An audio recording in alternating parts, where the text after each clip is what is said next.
네, 안녕하세요. 마닐라 파견일기 라파엘입니다. 제가 유튜브를 시작한 지 어느덧 1년이 지났는데요. 2021년 12월 18일에 첫 영상 업로드하고 나서부터니까 진짜 한 1년하고 일주일 정도 됐네요. 네, 너무나도 감사하게도 1년이라는 기간 동안 1만 명이 넘는 구독자분들이 생겼습니다. 유튜브를 처음 시작했을 때만 해도 영상 100개만 올려보고 구독자 1000명 안 되면 그냥 접자, 이 마인드로 시작을 했는데 진짜 너무 감사하게도 70개 영상을 올린 것만에 1000명을 넘어서 10,000명까지 달성을 했습니다. 이 1만 명을 만들기까지 유튜브 관련해서 공부도 정말 많이 하고 시행착오도 정말 다양하게 겪었는데요.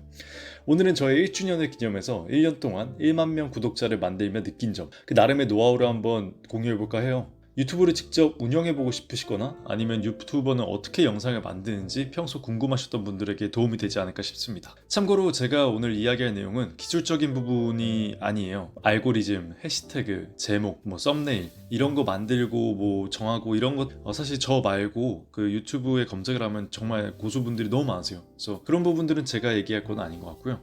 그 외에 저는 어떤 마인드적인 부분, 그냥 제가 어떠한 태도로 가져갔는지에 대해서 한번 얘기를 해보도록 하겠습니다. 네, 그럼 바로 시작해보도록 할게요. 첫 번째는 일상이 전부 컨텐츠입니다. 해외에서 이제 제가 지내는 모든 것들이 알고 보니 컨텐츠가 되더라고요. 한인마트에서 장을 보는 거라든지, 아니면 유명한 관광지에 가서 관광을 한다든지, 아니면 친구들이랑 현지 음식을 먹는다든지, 아니면 심지어 그냥 차를 타고 이동하는 그 장면들을 찍는 거라든지, 그 모든 것들이 다 컨텐츠가 됩니다. 그래서 그게 어떤 의미냐면은 나에게는 너무나 평범한 하루하루가 다른 누군가한테는 매우 흥미롭고 그리고 누리고 싶은 순간들이더라고요. 그래서 저는 이제는 그냥 다 찍습니다. 제 영상들 계속 평소에 보신 분들 아실 거예요. 평소에 찍어둔 영상들을 바탕으로 이제 제 이야기들을 펼쳐나가는 영상들이 많죠. 그냥 평소에 정말 길 지나가다가 찍은 것들을 이제 모아주고 그 모아둔 영상에 제 목소리를 입혀가지고 제가 전하고자 하는 내용들을 넣는 그런 영상들이 많은데요. 그리고 실제로 다른 영상, 일상 영상들보다도 이렇게 만든 영상들이 저 조회수가 상당히 높게 나오는 편입니다. 그래서 이제 제가 드릴 수 있는 첫 번째 꿀팁은 바로 어떤 상황에서든 그냥 평상시에 영상을 많이 찍어두자입니다. 찍어두면은 언젠가는 쓸 일이 있어요. 두 번째는 그 꾸준함의 장사가 없다입니다. 유튜브는 정말 꾸준해야 합니다. 영상 올리고 한 10명도 채 보지 않더라도 그냥 계속해서 올리는 그 지치지 않는 담대히 나아가는 꾸준함이 진짜 필요합니다. 초반에는 정말 특별한 콘텐츠가 아니거나 아니면 정말 유명한 사람이 아닌 이상 조회수가 터지기가 어려워요. 저같이 일반적인 사람들 같은 경우에는 정말 이게 조회수를 터트릴 만한 백그라운드가 없잖아요. 그러다 보니까 정말 그냥 무에서부터 시작한다고 보시면 됩니다. 근데 제 이제 주변에서 유튜브를 한번 해보고 싶다라고 하는 친구들이 많이 있었는데요. 그 친구들한테 해보라고 얘기를 하면은 항상 똑같았어요. 처음에 이제 영상 한두 개 정도 올리고 사람들이 안 보는 거에 실망을 하고 그러다가 한 두세 개 정도 더 올리다가 결국에는 그냥 포기하는 친구들이 정말 많았는데요. 이게 진짜 처음부터 대박을 터트리는 건 진짜 어려운 것 같아요. 그래서 어떻게 해야 되느냐? 방법은 간단합니다. 그냥 꾸준히 내 영상들을, 내가 가지고 있는 컨텐츠들을 하나씩 하나씩 올리면서 간을 봐야 합니다. 이 컨텐츠는 반응이 좋았고 이 컨텐츠는 반응이 별로 안 좋았으면 이 컨텐츠가 왜 좋았는지 안 좋았는지 이런 것들을 분석을 해가면서 조금씩 계속해서 시도를 하면서 꾸준히 포기하지 않고 나아가야 됩니다. 그리고 이렇게 계속 하다 보면은 조회수가 하나가 터져요. 이제 그거를 흔히 떡상이라고도 표현을 하고 아니면 알고리즘을 탔다고 표현을 하는데요.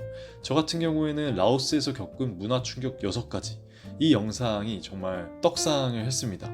그래서 이때 진짜 너무 기분 좋았어요. 갑자기 이렇게 빵빵 터지는 거 봤는데, 근데 또 이게 웃긴 게 업로드를 하고 나서 바로 터진 게 아니고요. 업로드를 하고 한 2주에서 3주 정도 지나고 나서 갑자기 기하급수적으로 사람들이 타고 늘어나면서 그때 구독자가 아마 1000명에서 막 5000명까지 그냥 한 달도 안 돼가지고 들어가고 했던 경험이 있어요. 이렇게 급격하게 구독자랑 조회수가 늘어나는 떡상을 한번 맞으면은 그 이후에는 이전에 비해서 확실히 조회수도 더 많이 생기고 그리고 댓글들도 더 많이 달리고 그리고 구독자도 훨씬 더 많이 늘어나는 걸 확인할 수 있습니다.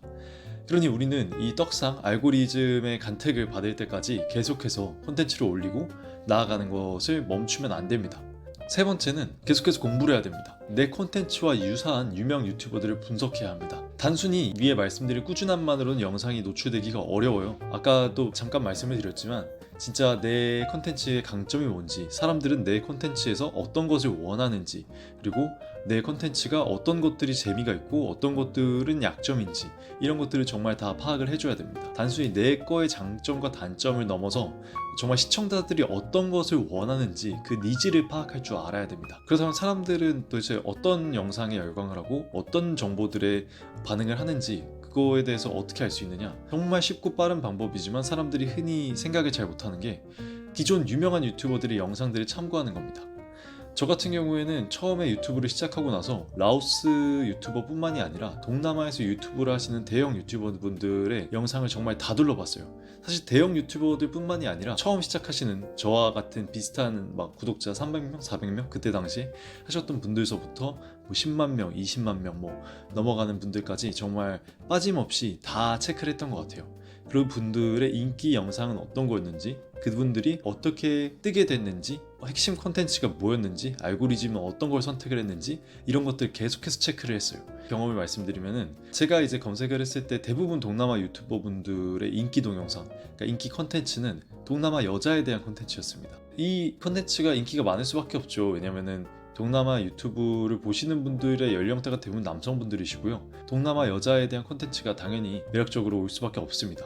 근데 저는 또 이런 영상들의 댓글을 보거나 아니면 주변 사람들의 이야기를 들어보면은 그 동남아 여자 콘텐츠에 대한 좀 부정적인 아니면은 좀 뭐라 해야 될까 꺼려하는 불만이 있는 것들을 좀 확인을 했어요. 그렇다면은 저는 반대로 이런 자극적인 내용보다는 조금은 더 담백하게 동남아에서의 어떤 일상이나 아니면 정보에 대해서 영상들을 올려보는 건 어떨까라는 생각이 들었습니다. 그리고 참고로 그리고 지금 제가 말씀드리는 거는 동남아에서의 어떤 그 여성과의 컨텐츠가 결코 잘못됐거나 나쁘다거나 이렇게 얘기하는 게 아닙니다.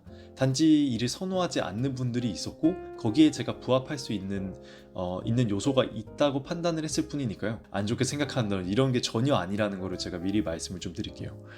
네, 그래서 어찌됐든 저는 좀 반대로 좀 담백하게 일상과 정보 콘텐츠를 생각을 하고 업로드를 했는데요. 그렇게 컨셉을 잡고 운영을 해보니까 지금의 어느 정도 유의미한 결과를 만들어낼 수 있었던 것 같아요. 제가 말씀드리고 싶은 핵심은 그냥 단순히 영상을 꾸준히 뭐 1일 1일 영상을 그냥 계속해서 올린다고 해서 유튜브가 뜰 수 있는 게 아니라요. 사람들이 정말 보고 싶어하는, 사람들이 기꺼이 10분, 15분을 투자해서 내 영상을 보고 싶을 수 있을 만한 그 이유를 계속해서 찾아야 되고요. 그 이유를 찾기 위해서는 계속해서 공부하고 발전시켜 나가야 됩니다. 지금 제가 1년 동안 1만 명 구독자 모으면서 얻은 노하우를 사실 정말 필터 없이 전부 남겨봤어요. 간단하게 정리하면 다음과 같습니다. 일단 시작을 하셔야 됩니다. 일상 자체가 콘텐츠이니 계속해서 영상을 찍어보시는 걸 추천해드리고요. 그 다음에는 찍은 영상들을 계속해서 올려줘야 됩니다. 한두 개 올렸다고 지치거나 이런 게 아니라 정말 꾸준히 그냥 사람들이 보지 않더라도 올려주는 그 꾸준함이 필요합니다. 그리고 마지막은 꾸준히 올리되 다른 유튜버들이라든지 다른 분들은 어떻게 하시는지 참고를 하면서 공부를 하고 그거에 맞춰서 나만의 콘텐츠를 계속해서 공부해 나가는 것. 그렇게 개선해 나가다 보면은 결국에는 영상이 뜰 수밖에 없어요. 그게 언제가 될지 모르지만 반드시 이런 식으로 개선해 나가고 꾸준히 올리면은 적어도 10,000명은 할 수 있다라는 걸 좀 말씀드리고 싶습니다. 생각보다 되게 간단해서 좀 당황스러우시죠? 근데 결국엔 저는 이게 정도라고 생각을 해요. 지름길은 없다라고 생각을 하면서 계속 영상을 만들었던 것 같아요. 이거는 유튜브 뿐만이 아니라 그냥 제가 살면서 지내보니까 지름길을 찾으려고 하면 할수록 정답이 보이지가 않더라고요. 네, 그래서 유튜브 운영 관련해가지고 추가적으로 궁금하신 점 있으시면 댓글로 남겨주세요. 댓글 중에서 제가 뭔가 또 다뤄볼 수 있을 만한 콘텐츠가 있으면 이런 식으로 유튜브 관련해서도 영상 정보들을 공유해보도록 하겠습니다. 그러면은 이번 영상 도움이 되셨다면 구독과 좋아요, 알림 설정 부탁드리고요. 저는 또 다음 영상으로 찾아뵙도록 하겠습니다. 오늘도 긴 영상 시청해주셔서 정말 감사합니다.